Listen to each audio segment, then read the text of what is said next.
All right, guys, so today is a new day and you're here because you saw the title, right? You're thinking about doing some backyard chickens or you're getting your own chickens. And so I thought today would be a great opportunity to go over what we're doing with our chickens. We just got our first batch, the first time we're doing it, but I have a lot of knowledge about how to raise your backyard chickens and how to take care of them. So let's jump right onto it. Today's gonna be 5 easy tips and tricks on raising your backyard chicks. All right, so let's jump right on into it. First thing first, when it comes to getting your chickens, before you even get them, you need to make sure that you have a safe brooder set up for them. All right, so the brooder is kind of going to be where the chickens are going to go ahead and grow up for about the first 6 weeks of their life. They're not able to go outside yet. They're not fully feathered. They're not able to, kind of go in that coop yet. So you have to put them in a brooder. And so what I did is I created just a plastic tub with a nice warming plate, food, water, and some pine shavings down there. So that is like the basic necessities that you're gonna need. You can go a little bit more crazier. You can, give them a little bit more stuff in there, a little more space, however you wanna do it. We only got 3, so we kept ours pretty small, as you can see here. And what I typically like to go with though is a warming plate. You wanna make sure that you're providing heat for these chicks because they do need a decent amount of heat when they are young, because remember, when they are little, the mother hen sits on them, provides that warmth, provides all the nutrients, so you have to simulate that. And so in order to simulate that, you're gonna need either a heat lamp or a warming plate. Now, I like the warming plate more. Typically with those heat lamps, if they're not secured onto your brooder properly, if they fall down into those pine shavings, you can have yourself a fire hazard. So for me, I went with the warming plate. I'll go ahead and link all the stuff that we use in our brooder down below, just so you guys can grab it if you'd like to. That's just kind of me though. Again, you wanna make sure though that you have all of this set up before your chicks come to you, whether you're having them shipped to you, whether you're picking them up from a hatchery or getting them from like a D&B supply company. Make sure that your brooder is set up before they come home, right? You don't want to bring them in and then have to kind of scramble to get it all together. I made sure that everything was set up properly, ready for them when they got home, and I was able to just easily apply them into, their nice little brooder space for them. So making sure that you have a nice, safe brooder for your chicks is essential, key number 1 to getting your backyard chickens. All right, guys, and tip number 2 kind of falls in line with tip number 1, but you want to make sure you keep them warm. Again, I mentioned earlier that you want to get either a warming plate or a heat lamp, but you also want to make sure they stay in a nice kind of warm environment. For me, we left them in our garage. It's been, warm enough in there for them to survive and be well. You want to make sure though that your heat plate in their environment is around 95 degrees, and then you can start decreasing that about 5 degrees every week until they are fully feathered. Chickens are pretty hardy depending on where you're at.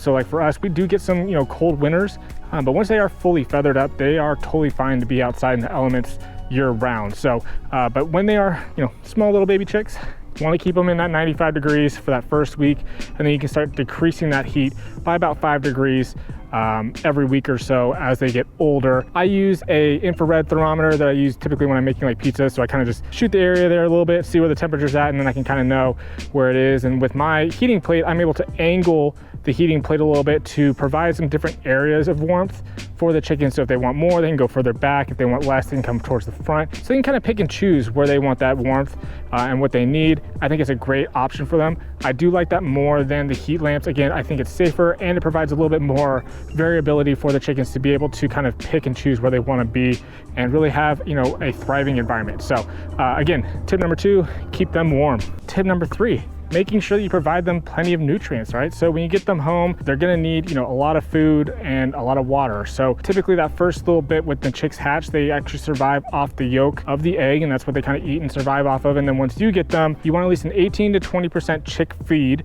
All right, it's a very specific chick feed. You don't want lay feed yet, you want chick feed.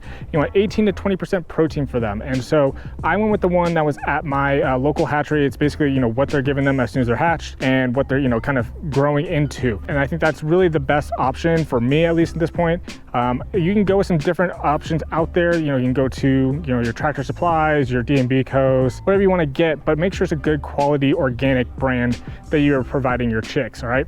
On top of that, you need to make sure that you give them plenty of clean, filtered water on a daily basis. They like to make a mess of their water. I've already noticed with these ones, I'm cleaning the water out every single day. They like to kick, their pine shavings in there. It gets really dirty and messy. So you're gonna be cleaning that out on a regular basis, making sure that you provide them plenty of clean water. Here's a little extra bonus point. If your chicks were shipped to you, go ahead and get some electrolyte packets and drop it into that water for the first couple feedings. This helps provide a little bit of extra nutrients for those chicks who've gone through a long journey to go ahead and get to you. I got mine from a local hatchery, so I didn't really need to do that. All right, guys, so tip number 4, making sure you keep that brooder nice and clean. These chicks are going to make a mess very, very quickly. They like to poop and pee so much. So making sure you keep that brooder clean, change out those shavings on a regular basis, clean out the water, clean out the food dish, making sure that everything is nice and clean. You don't want them to get any type of diseases or parasites from, a dirty brooder. All right, so I clean out my pine shavings every 2 to 3 days, especially when they're this young, just because they're going so often. I want to make sure I'm keeping a nice clean environment for them. A lot of people I've seen have used paper towels the first couple weeks. It's very easy to go ahead and just remove those. You could also use, I've seen people use the dog mats, when you get a puppy, the little puppy pads, they put those down. It's really nice absorbent material. So whatever you guys want to use those, but make sure that you keep that environment clean for them. It is pivotal for their health. All right, guys, so when it comes down to tip number 5, it's handling your chicks. All right, you have these small little delicate birds that you just picked up. You want to make sure that you handle them with care. All right, you don't want to hurt them in any way. Obviously, I don't think anybody here wants to do that, but you do want to be able to handle them frequently, because I do think that handling those birds early on in their life does get them attached to you, gets them used to you picking them up and holding them, and not being kind of afraid of you. So what I like to do is I always suggest to my daughter is we come in from the front and we pick them up underneath them and we go ahead and lift them up.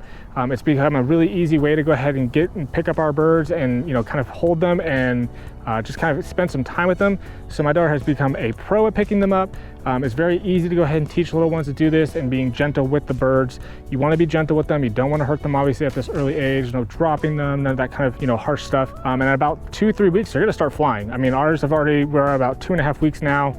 And ours will fly, off our hands back into their, little brooder box. Do handle your birds early on in life, and that way, they become a great pet and a great companion. All right, guys, so there you guys have it. Raising baby chicks is a lot of work, but it is incredibly rewarding all at the same time. You get some of these great little creatures here, great birds here. Absolutely love coming out here and hanging out with them from time to time and just seeing how they're growing. I mean, it's just so quick, where we got them at and where they're at now.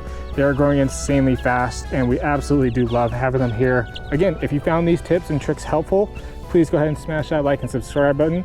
We're gonna keep a nice little page going along the way of seeing how these little girls grow up and how to kind of keep caring for them. So if you are interested, please make sure you smash that subscribe button and follow us for along the way. As always, guys, go out there, make it a great day. I'm gonna see you guys on the next one.